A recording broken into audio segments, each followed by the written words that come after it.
Novel دل دوپٹہ اور drone سے اقتباس۔ وہ ہلکا سا ہنسے اور بولے، بیٹا، کرامات، کرشمہ سازی یا دوسری غیبی طاقتوں سے مرعوب ہونا یا ان کے پیچھے بھاگنا چھوڑ دو۔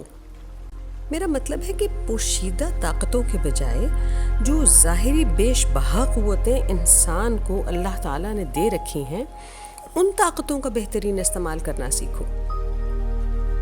ویسے بیٹا، اتنی عجیب بات ہے نا کہ انسان ظاہری طاقتوں کا بہترین استعمال کرنے پر تو توجہ نہیں دیتا، لیکن غیبی طاقت کی کھوج میں ہمہ وقت لگا رہتا ہے کہ کسی طرح یہ طاقت اس کے ہاتھ آ جائے اور وہ صاحب کشف کہلائے۔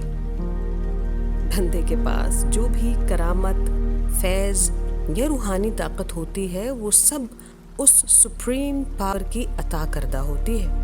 اس میں بندے کا کوئی کمال نہیں ہوتا، یہ تو اس کی نظر کرم ہوتی ہے کہ وہ کب، کس کو، کس وقت ان مخفی طاقتوں کو استعمال کرنے کی اجازت دے کر اس کو صاحب کمال بنا دے۔ اور یاد رکھنا بیٹا کہ ان طاقتوں کا تعلق کسی جادو نگری سے نہیں ہوتا، اور نہ ہی یہ کسی خاص فرد واحد کی میراث ہوتی ہیں، بلکہ یہ تو ہر انسان کے اندر ہی موجود ہوتے ہیں۔ تمہیں معلوم ہے کہ فرعون جیسے ظالم شخص نے، جو بنی اسرائیل کے سب لڑکوں کو قتل کرواتا پھر رہا تھا، حضرت موسیٰ علیہ السلام کو نہ صرف خود گود لے لیا بلکہ اپنے ہی محل میں ان کی پرورش فرمائی۔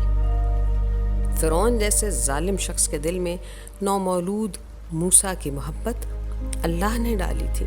یہ کسی مرشد کا کمال نہیں تھا، بلکہ اس سپریم پاور کی پلاننگ تھی۔ سو بس تمہارے دل میں بھی اسی سپریم پاور نے ہدایت کا چراغ جلایا ہے۔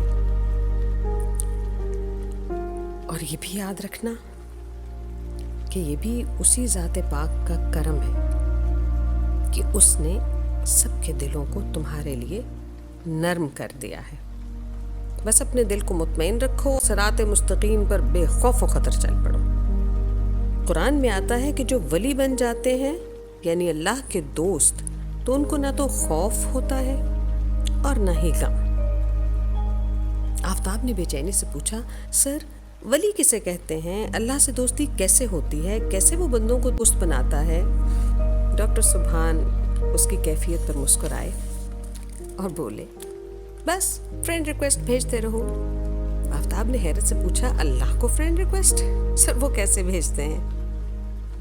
انہوں نے جواب دیا، نماز، قرآن اور اس کے احکامات اور اس کے محبوب کی سنت کی پیروی کی عرضیوں کے ذریعے اس سے رابطہ مضبوط رکھو اور سر جھکائے رہو۔